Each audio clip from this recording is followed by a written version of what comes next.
Fala família Palmeiras, uma excelente quarta-feira para você. Estamos aqui trazendo mais um vídeo no canal com essas últimas informações do Verdão. Estou trazendo um corte do Seleção Sport TV onde André Rizek e Bruno Formiga fazem uma análise dessa janela do Palmeiras, todas essas contratações nessa temporada de 2025, fazem comparações com o elenco do Flamengo. Além disso, estou trazendo ainda outro corte, Joana de Assis trazendo essas últimas informações aí do Verdão. Se inscreva no canal, deixa seu like, sua opinião aí nos comentários e vamos aí com o vídeo. Que é o Andrés. Eu acho que o Andrés tem condição de fazer uma diferença brutal também no time do Palmeiras. Só quem podia repatriar o Andrés era o Palmeiras ou o Flamengo mesmo. É. E no caso do Palmeiras fica a história boa, né? Pra contar, né? Isso foi uma parada que pegou... não foi uma decisão fácil pro staff, porque assim, o Andrés sabia que a decisão dele impactava em algo do passado recente dele. E engraçado, né? Ele era um dos melhores jogadores em campo naquela final, até aquele escorregão. Acontece. E eu acho que ele cresceu, cara. Ele cresceu em relação ao que ele já jogou naquele ano, em 21. Porque em 21. Porque essa janela, a gente está fazendo comparação do Flamengo com do Palmeiras, né? É porque o Palmeiras também traz dois caras muito bons Saiu no início do também, ano. Palmeiras. De 200 milhões aí quase. Porque o Estevão... A gente está contando o Estevão agora, né? Mas o Estevão, 60 milhões de euros, te puxa para cima. Mas se tirar o Estevão, quase empata. Quase empata. Mas o Andrés Pereira não dá metade do Samuel Lino, por exemplo. Né? Como assim? De grana, de investimento. Mas você concorda que é um jogador com capacidade técnica de fazer a diferença similar a que esses caras do Flamengo estão fazendo? Ele pode ter um impacto de Jorginho, ele pode ter um impacto de Saul, pode ser o cara que deu outro padrão para o meio-campo do Palmeiras. Eu acho ele até mais agressivo que os dois, assim, de pisar na área, do que o Saul e o... O Saul já foi mais, né? E a janela do Botafogo... Não dá pra avaliar ainda muito o Saul, né? Foram 2 jogos. Não, e ele tá mais como um regista ali, quase, né? Ele tá jogando, desfilando e tal. Calma que ainda tem que... E só em relação ao Palmeiras, por mais que a gente esteja avaliando a janela de agora, a janela do Palmeiras, ele traz 2 caras pesados no início do ano, que é o Paulinho e o Vitor Roque. Coisa que o Flamengo não fez. O Flamengo trouxe o Juninho. Verdade, bem lembrado. Então, você se colocar mais ou menos e juntar, você tem Andrés Pereira, Paulinho e Vitor Roque. Se pegar o janelão do Palmeiras no ano, ele é mais... São 3 contratações de altíssimo nível. Aí você tem o Kelvin para lateral, o Carlos Miguel para o gol, o Sousa e o Jefté. Diz que quem tá vendo os treinos, o Carlos Miguel é loucura. O tamanho, a explosão, a força que ele tem... É questão de tempo. Agora, quando você coloca os elencos nesses campinhos que a gente prepara para mostrar as opções que Flamengo e Palmeiras têm para cada posição, por mais que o elenco do Palmeiras seja o melhor já dirigido pelo Abel Ferreira... Esse elenco? Ele falou isso? Eu acho que né? Como elenco, acho que é discutível, né? De opções. Não sei. Eu acho que o incômodo do Roger talvez seja porque assim, o Rony, que não é melhor que esses caras, já teve um período muito bom. O Zé Rafael já jogou muito. Então, mas o Rony foi jogar porque a opção era o Breno Lopes. É isso. Hoje eu acho que no papel, se fosse no videogame, olhando a cartinha de cada jogador, eu acho que essas são as cartinhas mais Hoje ele valiosas. tem um jogador convocado para a seleção argentina, que é o Flaco, o Vitor e o garoto Luigi como opção. Poderia ter o Paulinho. O Paulinho tá no elenco ainda. Como ele tá machucado, ele não tá aqui, mas ele tá no elenco ainda. Ele tá na folha do Palmeiras. Aí você tem para jogar pelos lados, ali no meio, Felipe Anderson, Facundo Torres, Sousa, Maurício, Alan. Ali pelo meio, Veiga, que hoje tá mal, mas é o Rafael Veiga, Aníbal Moreno, Emiliano Martinez, o Lucas Evangelista e agora o Andreas Pereira.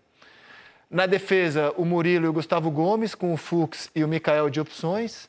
Gia e Kelvin de laterais, ele já tinha... Mike e Marcos Rocha, sempre foi bem servido ali, o Abel. Na esquerda, o Piquerez, agora com o Jefté. E no gol, o Everton e Carlos Miguel. Eu acho que é um baita elenco. E um pacote de surpresas na base que sempre resolveu para o Palmeiras um monte de encrenca, né? De vez em quando vem alguém ali, cara. Só que, cara, é muito difícil competir. Eu acho competir o elenco do Flamengo bem melhor. Exatamente. Quando você põe do Flamengo, é muito difícil, cara. Olha o elenco do Flamengo. Difícil para concorrência, né? Competir com essas opções. O Flamengo tá... você pode até avaliar que o time de 19, o time, era melhor. A gente vai saber no fim do ano. E a campanha é muito semelhante à que eles fazem no Brasileiro. Mas aquele time já está na história.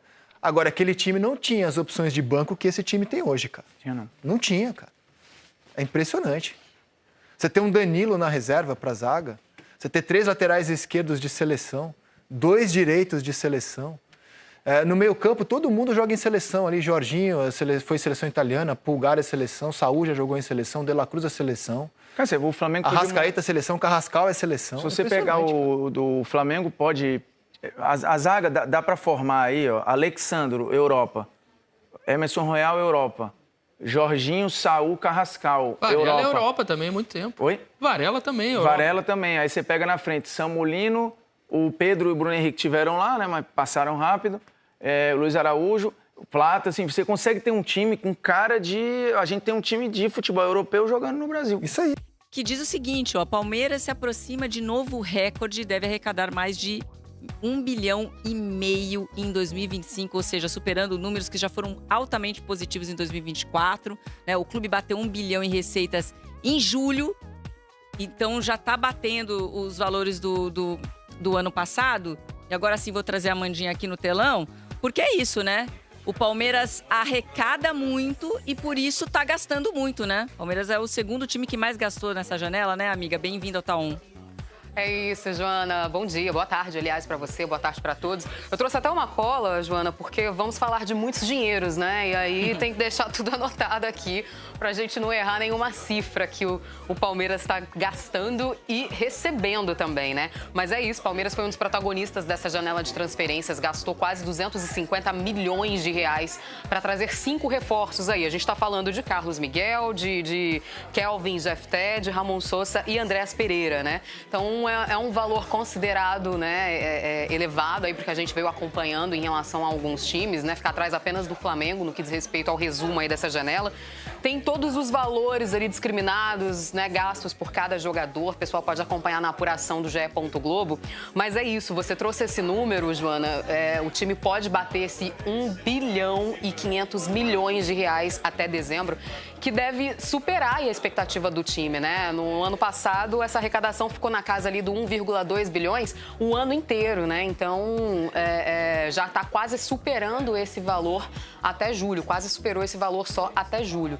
O tal do dinheiro atrai dinheiro, né? Porque o Palmeiras tinha uma previsão ali de até nesses primeiros 7 meses arrecadar 649 milhões de reais. Então, consegue aí um pouco mais em receitas, consegue mais em premiação também. A Copa do Mundo de Clubes da FIFA ajudou bastante. Aí, direitos de transmissão, bilheteria, time mania, arrecadação social, enfim. Tudo isso entra nessa fatia aí que faz com que o Palmeiras consiga arrecadar esse valor alto, né?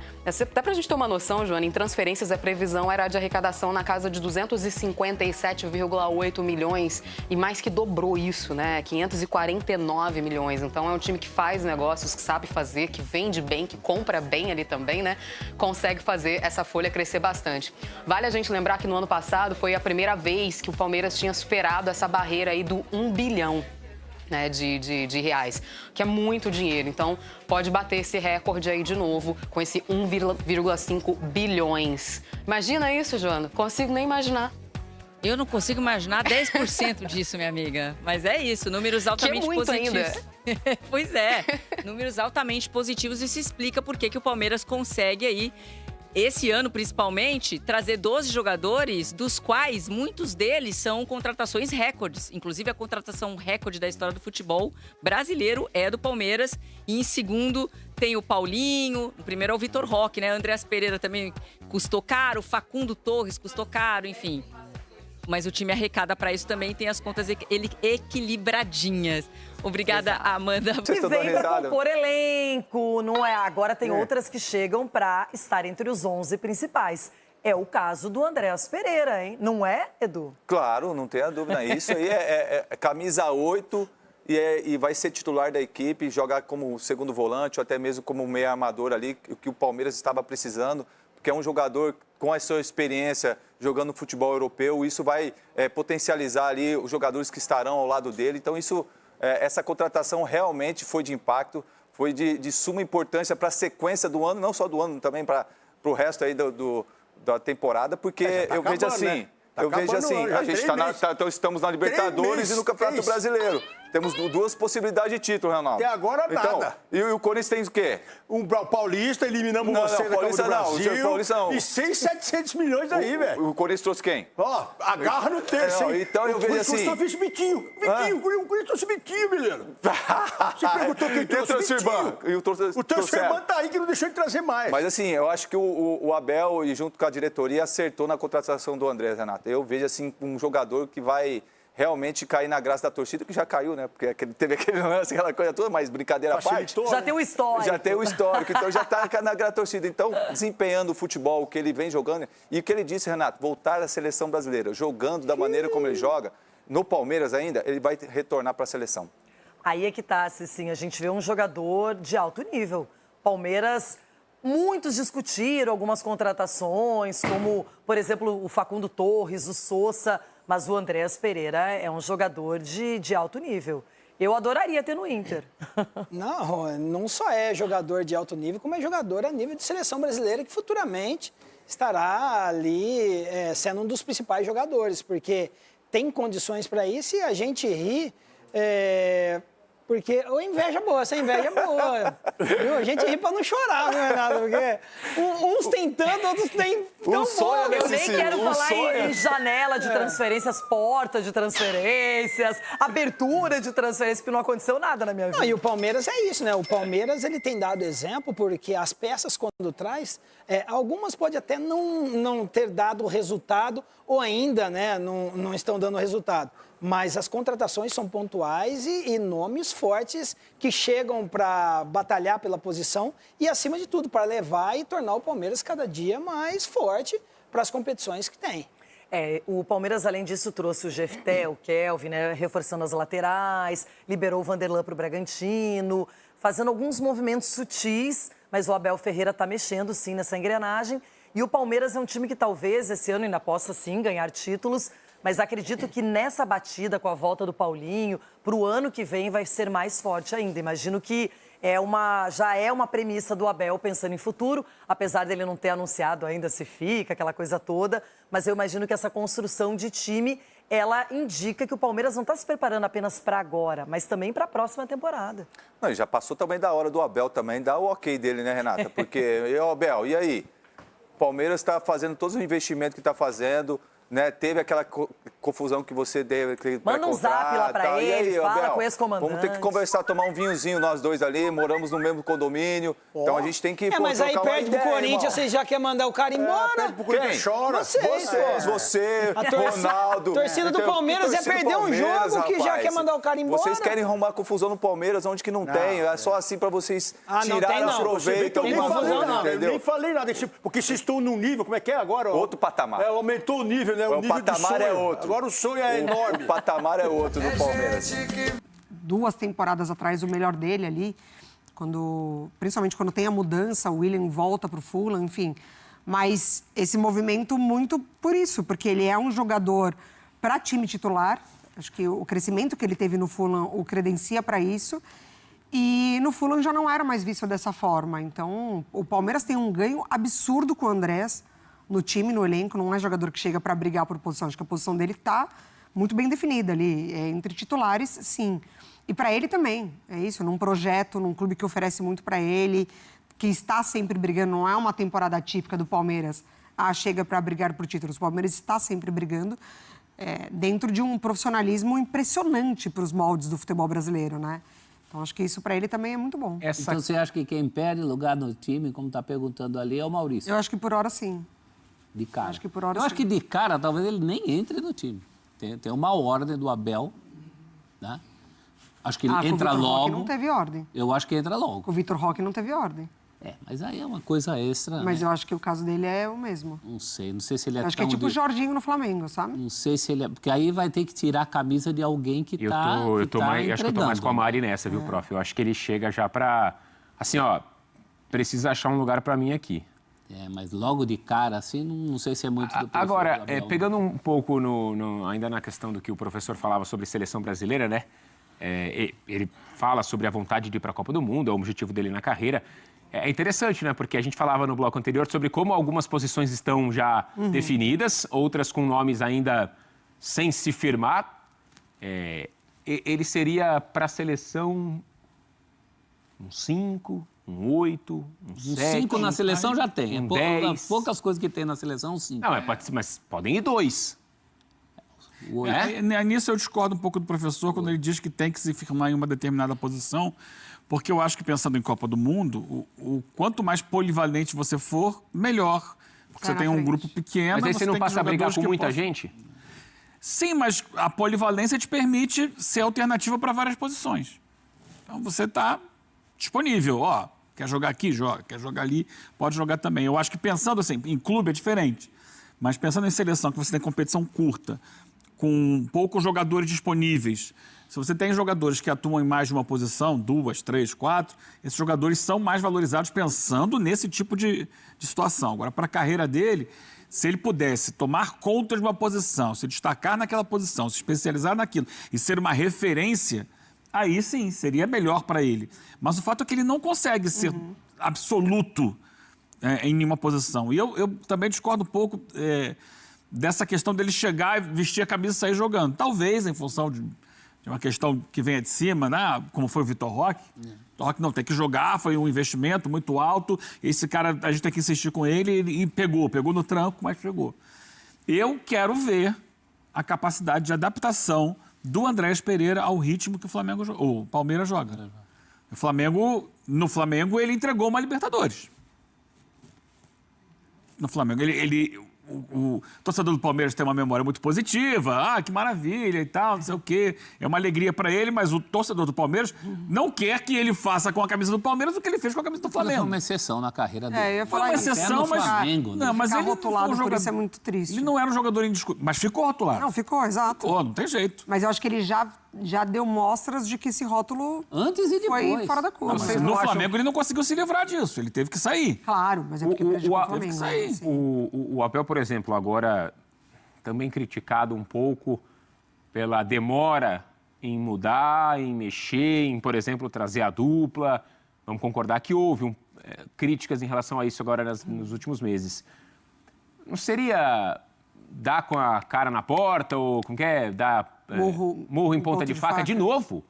Pô, acabou de trazer um cara, quantos milhões? 10 milhões, 15 milhões? Cara de nível de seleção, futebol inglês. Vai pôr o cara no banco, mas acabou de ver que, por exemplo, a dupla deu certo, tem que pôr o Vitor Roque. O Flaco tá pedindo, tem que pôr o Flaco. Você traz o cara e vai deixar o cara no banco? Mas o time tá funcionando. O problema é que tá funcionando. O Palmeiras não tá. Pra que perder o tempo? Pra que perder esse tempo? Não é. Ele tem que olhar o que é melhor pro time dele, não é o que é melhor pro cara que tá chegando. Pro time dele. Se o cara chegar e jogar uma barbaridade, maravilha. Chegou, encaixou. A gente citou aqui o exemplo do Jorginho no Flamengo. A gente chegou, entrou, parecia que já estava lá há uma década. Não teve nenhum problema de continuidade. Chegou, resolveu. Se ele fizer isso no Palmeiras, entrou, botou o primeiro jogo, ele acabou com o jogo, jogar uma barbaridade, beleza, vai ficar sempre agora. Não vai insistir só porque ele é um jogador que chegou custando X, com expectativas tais. Não. Ele tem que, dentro da realidade do Palmeiras, que é diferente da realidade do Fulham, e é diferente da realidade da seleção brasileira, ele tem que servir ao Palmeiras. Ele tem que chegar e jogar e mostrar dentro de campo que ele é o dono da posição. Se ele fizer isso, maravilha, vai jogar. Seja qual posição for. Seja qual posição for. E no Flamengo, acho que aquele Flamengo daquele momento pedia mais um Jorginho. Tem uma série de coisas, depois sai o Gerson, né? Pedia mais um Jorginho do que esse time atual do Palmeiras. Esse time atual do Palmeiras não está pedindo desesperadamente. Claro, vai ser um acréscimo. Se o Andrés vier jogando o que ele pode jogar, será um acréscimo. Esse acréscimo pode chegar um pouquinho depois, não é o fim do mundo. Então vai ficar no banco? Não, ele pode começar no banco. Eu acho que é o que o Abel faz. Vou trazer aqui uma matéria super interessante do GE.com falando sobre essas receitas do Palmeiras em 2025. Abre aspas, Palmeiras se aproxima de novo recorde e deve arrecadar mais de 1,5 bilhões em 2025. O clube já bateu 1 bilhão em receitas até julho deste ano e está prestes a passar os números de 24. A arrecadação de 1,2 bilhão na temporada passada até hoje é a maior na história do Verdão, quando pela primeira vez passou a barreira bilionária. O orçamento de 2025 projetava 1 bilhão em receitas, mas o número já foi batido em julho. A previsão para os primeiros 7 meses do ano era 649 milhões em arrecadação. Há 2 motivos para uma diferença tão alta: arrecadações maiores tanto em vendas de jogadores quanto com premiações por torneios. De acordo com o balancete do Palmeiras, o clube fez 549 milhões em transferências até julho. Eram previstos 257, ou seja, quase 250 milhões a mais, né? Quase 300 milhões a mais. Enfim, com as movimentações entre agosto e setembro, este número vai se aproximar dos 700 milhões. Já as premiações geraram 166 milhões. O orçamento para o mesmo período era de apenas 6,8 bilhões nesta rúbrica. A Copa do Mundo de Clubes é o que gerou esta explosão na arrecadação. Isso porque a FIFA divulgou os valores que seriam pagos após a formulação do orçamento, ou seja, quando projetou suas finanças em 2025, o Palmeiras não contava com essa quantia. O Verdão também arrecadou mais do que o previsto nos primeiros 7 meses, com direito de transmissão, bilheteria, time mania, arrecadação social, licenciamento e o próprio Allianz Parque. Só o Avante tem um número um pouco menor, 42,2 milhões versus 45,7 milhões que era o do orçamento. Ficou 3 milhões abaixo da meta. Tomando como base apenas as receitas previstas para o restante do ano, o Palmeiras chegará a 1,5 bilhão. Este número deve ser ainda maior, pois em todos os meses o Verdão teve resultado acima do orçado. Ainda que as despesas também estejam acima do orçamento, o Palmeiras teve um superávit acumulado de 366 milhões até julho deste ano, muito além dos 5,8 milhões projetados nesse período. Isso mostra que o Palmeiras está muito saudável financeiramente. E aí agora é só continuar fazendo essa boa gestão que os frutos o Palmeiras vai receber no decorrer dos próximos anos. Enfim, se inscreva no canal, deixa seu like, sua opinião aí nos comentários e até o próximo vídeo.